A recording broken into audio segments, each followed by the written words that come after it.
ہوگا.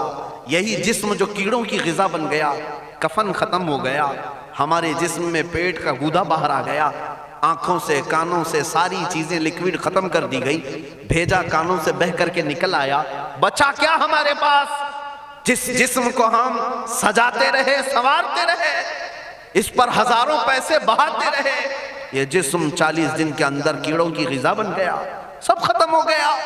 میرے عزیزو، ہر انسان کے جسم کے ساتھ قبر یہی کرتی ہے. قبر دباتی الگ ہے، کیڑوں کا عذاب الگ ہے، بچھوؤں کا عذاب الگ ہے، لیکن یہ سب کے لیے احکام نہیں. کچھ وہ بھی جنازے ہیں جب یہاں سے جاتے ہیں تو ہزاروں کی آنکھوں میں آنسو چھوڑ کر جاتے ہیں، ہزاروں کی دلوں کی دھڑکن بن کر کے جاتے ہیں. ان کے جنازے جب جاتے ہیں تو اللہ کے ملائکہ بھی، فرشتے بھی ان کے جنازے کو اٹھانے کے لیے زمین پر آتے ہیں. یہ کون لوگ ہیں؟ جو اپنے سینوں میں عشق مصطفیٰ کی شمع روشن کیے ہوئے تھے. جینا چاہتے تو مصطفیٰ کے لیے، مرنا چاہتے تو مصطفیٰ کے لیے. فاضل بریلوی نے کیا خوب کہا، لحد میں عشق رخ شہ کا داغ لے کے چلے، اندھیری رات سنی تھی چراغ لے کے چلے.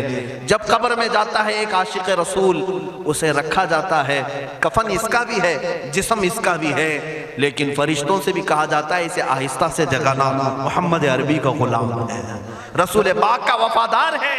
اور کیڑوں کا اس کے جسم کو کھانا تو دور کی بات، فرمایا گیا قیامت تک اس کے کفن کو بھی میلا ہونے نہیں دیا جاتا.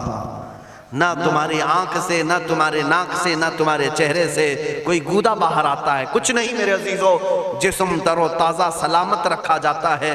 1000 سال کیا 10,000 سال گزر جائیں، حوادث زمانہ بھی آئیں، لیکن اس کی قبر میں اس کا جسم سلامت رکھا جاتا ہے. اب تمہارے ہاتھ میں فیصلہ ہے، کون سا جسم بنانا چاہتے ہو؟ وہ جو کیڑوں کی غذا بن جائے، یا وہ جس پر فرشتے بھی اتر کر سلام بھیجیں؟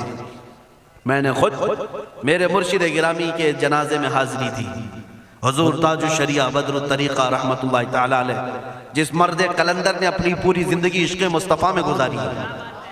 آج تم نعرے لگاتے ہو تاج الشریعہ تاج الشریعہ، ان کے شب و روز دیکھے تھے کبھی؟ ان کی صبح اور شامیں دیکھی تھی کبھی؟ بہت پیر ہوں گے جو باہر پیر ہوں گے، اندر پیر ہوں گے، لیکن تاج الشریعہ کو میں نے اندر بھی دیکھا ہے، باہر بھی دیکھا ہے. آنکھیں بند بھی ہوتی، آنکھوں سے اگر کوئی چیز نظر بھی نہیں آ رہی ہوتی، تب بھی اتنا خیال ہوتا کہ کہیں سطر تو نہ کھل گیا ہو، کہیں پائجامہ اوپر تو نہیں ہو گیا ہو.